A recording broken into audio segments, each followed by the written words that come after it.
इस तरीके से हमारी वैल्यू आ जाएगी 2/√2 का स्क्वायर। ये हो गया। हाँ, तो यल बराबर क्या आ जाएगा 2/,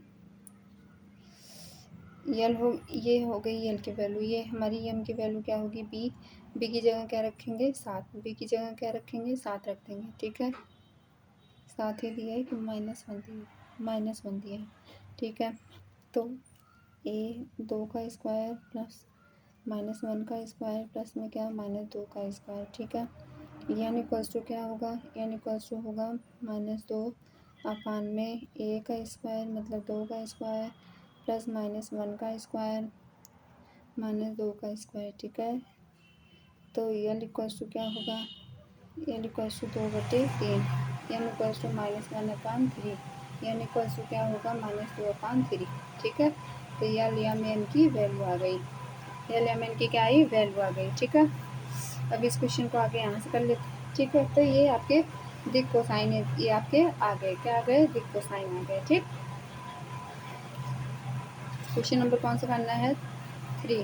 क्वेश्चन नंबर 3, यदि दो बिंदुओं -2, 4, 5 ये मिलाने वाली रेखा की दिक कोसाइन। ठीक है, यही सेम करना है दिक कोसाइन में भी। ठीक है, दिक कोसाइन में आपको, चलिए कैसे करेंगे आइए क्वेश्चन को देखते हैं। क्वेश्चन नंबर कौन सा है 3, क्वेश्चन नंबर कौन सा है 3 है। ठीक है, तो ये क्वेश्चन को कैसे करेंगे, आपको यहाँ पे दिए है इक्वेशन -2, 4 और 5, -2 और 4 और 5, 3, 4 और 6, 3, 4 और 6। ठीक है, तो नहीं 1, 2, 3 दिया है, हाँ 1, 2, 3 दिया है, 1, 2, 3 दिया है। ठीक है, तो अब इसको P को मानते हैं x1, y1, z1। ठीक है, q बराबर x2, y2, z2। ठीक है, तो यल बराबर क्या होगा x2 - x1 बटे में PQ, m बराबर y2 - y1 अपान PQ। ठीक है, n equals to z2 - z1 upon PQ।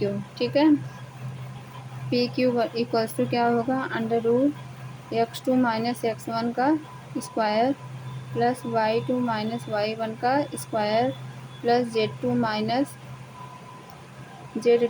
z1 का स्क्वायर। ठीक है, P इक्वल्स टू क्या होगा, P इक्वल्स टू हमारी वैल्यू है -2, 4 और -5 के। ठीक है, और Q इक्वल्स टू क्या है 1, 2, 3 के, 1, 2, 3 के। ठीक है, 1, 2, 3 हो गया। पी क्यू की वैल्यू अब कैसे निकालेंगे, पी क्यू की वैल्यू निकालेंगे 1 + 2, क्योंकि माइनस दिया है तो माइनस माइनस प्लस हो जाएगा। 1 + 2 का स्क्वायर, 2 माइनस किसका 4 का स्क्वायर हो जाएगा, प्लस 3 + 5 का स्क्वायर हो जाएगा। तो पी क्यू इक्वल्स टू क्या हो जाएगा 9 + 4 + 64। ठीक है, तो पी क्यू की वैल्यू आपके आ जाएगी √77। यल इक्वल्स टू क्या आएगा, यल इक्वल्स टू आ जाएगा 3, 1 - -2, 1 - -2। ठीक है, ये है x2 - x1, x2 - x1 देखो, x2 - x1 क्या है, दो में से क्या घटाएंगे, 2 में से घटाएंगे -1 को, तो हमारा क्या हो जाएगा 3। ठीक है, 3 आ जाएगा अंडर नीचे 77। ठीक है, तो ये हमारा हुआ 3/√77। ये हम इक्वल्स टू आ जाएगा क्या 2 - 4, पुट ऑन द वैल्यू, सिर्फ हमने वैल्यू को पुट किया है। ठीक है, तो हमारा क्या होगा यानी इक्वल्स टू क्या हो जाएगा, यम इक्वल्स टू होगा हमारा -2 आ जाएगा, 4 में 2 में से -4 लेस होगा तो √77 हो गया। यानी इक्वल्स टू क्या होगा, यानी इक्वल्स टू होगा 3 - -5 अपान में √7। ठीक है, यानी इक्वल्स टू क्या होगा 8 अपान √77, 8 अपान √77।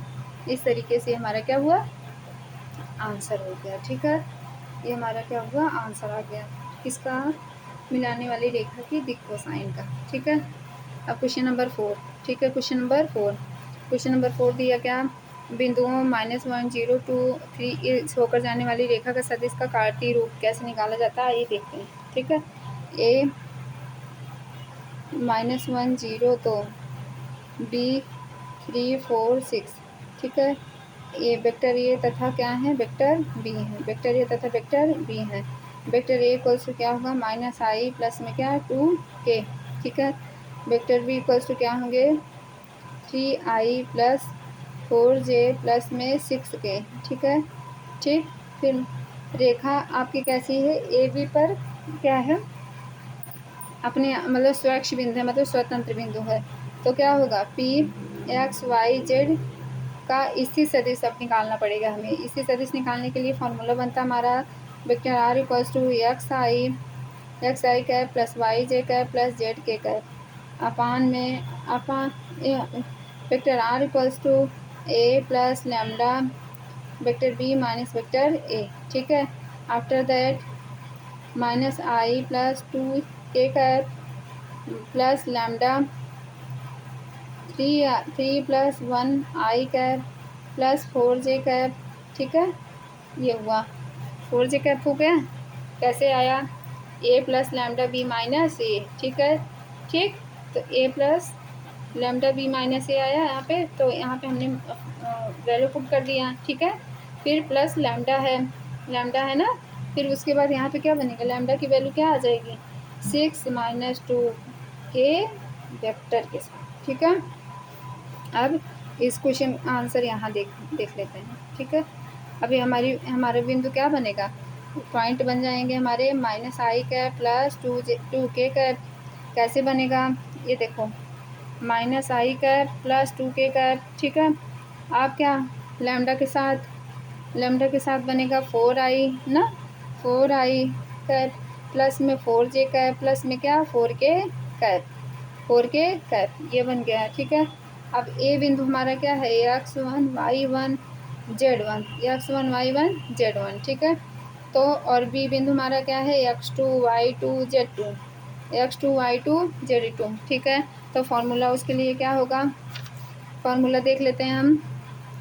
फॉर्मूला देखेंगे, फॉर्मूला बनता है हमारा x minus x1 equals to y minus y1 upon में x2 माइनस x1 अपान में y2 माइनस y1 बराबर जेड माइनस z1 अपान z2 माइनस z1, ठीक है। अभी x प्लस 1 अपान में 3 plus 1 equals to y minus 0 4 minus 0 x minus 2 upon में 4, ठीक। x plus 1 upon में क्या 4 equals to y upon 4 x minus 2 upon 4। ये आपका क्या हुआ राइट आंसर हो गया, क्या हुआ राइट आंसर हो गया, ठीक है। अब क्वेश्चन नंबर देखते हैं कौन सा, क्वेश्चन नंबर हमारे सामने कौन सा है 4 हो गया, हाँ 4 हो गया। क्वेश्चन नंबर 5, ठीक है। रेखा युग में x plus 3 upon 3 equals to इतना, तो मध्य कोण निकालना है। कैसे दो रेखा मतलब दो बिंदुओं के बीच में मध्य कोण निकालते हैं, आइए इस क्वेश्चन से सीखेंगे।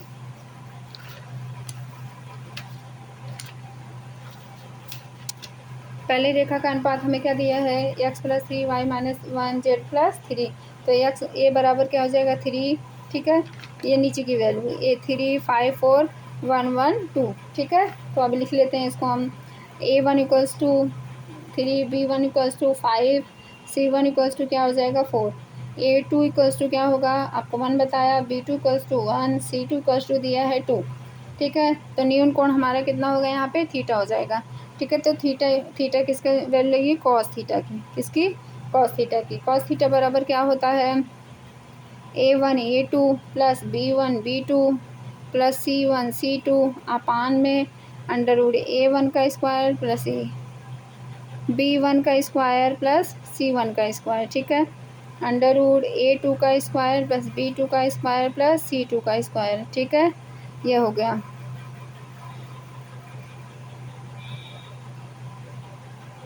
cos theta equals to